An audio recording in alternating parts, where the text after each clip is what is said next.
So ayan mga kadrama-rama, alam ko pong inaabangan nyo po no, yung next na mangyayari po dito sa Abot Kamay na Pangarap. Dahil alam naman po talaga natin na sobrang nakaka-tense na nga po no, tsaka nakaka-excite na nga din po talaga yung every episode na pinapakita talaga ni director dito sa Abot Kamay na Pangarap.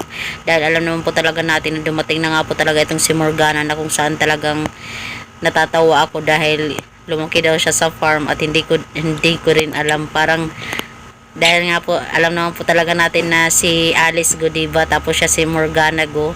Natatawa ako dahil talagang kaparehong-pareho doon kay Alice Go. Tapos ngayon alam naman po talaga natin na talagang ini-interview nga po talaga siya nung nila Giselle, nila RJ.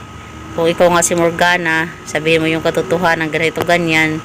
Parang wala lang daw siya maalala. Natatawa nga ako sa drama na to eh. So mga kadrama, alam naman po talaga natin na ito talaga ay si Moira. Kaya nga sabi talaga ni Madam Chantal na kontrolin mo yung emosyon mo. Tapos grabe yung galing ni Moira no. Para siyang Chinese na talagang ang galing niya humawak talaga ng espada. Talagang ready na talaga siya no. Pero syempre hindi ka naman basta-basta ganun na lang yung gagawin mo. Diba? So itong si Zoe, alam naman po talaga natin na wala si Zoe nung time na yun.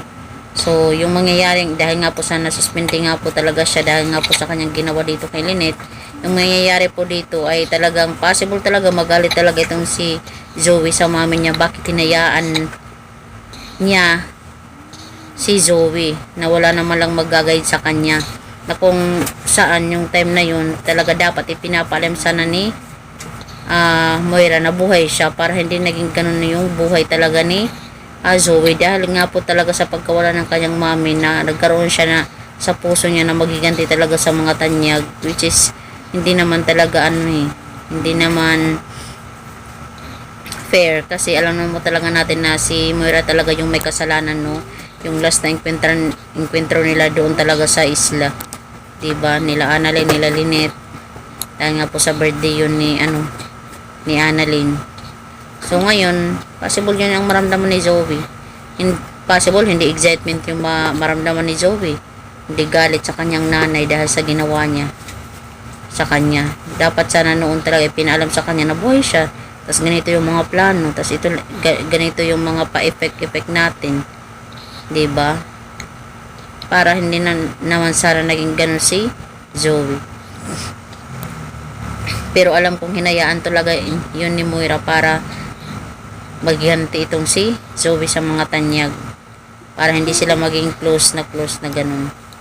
So mga kadrama, tingnan na lang po natin kung ano yung magiging kwentro talaga ni Zoe tsaka yung mami niya. Dahil alam ko magpapakilala talaga si Morgana or itong si Moira dito talaga kay Zoe na siya yung mami niya. Diba? Kasi itong si Zoe, possible sabihin niya na dapat natuluyan ka na lang. Nawala kasi di mo alam, nasira na lahat pangarap ko dahil sa ginawang kasamaan dito, mami.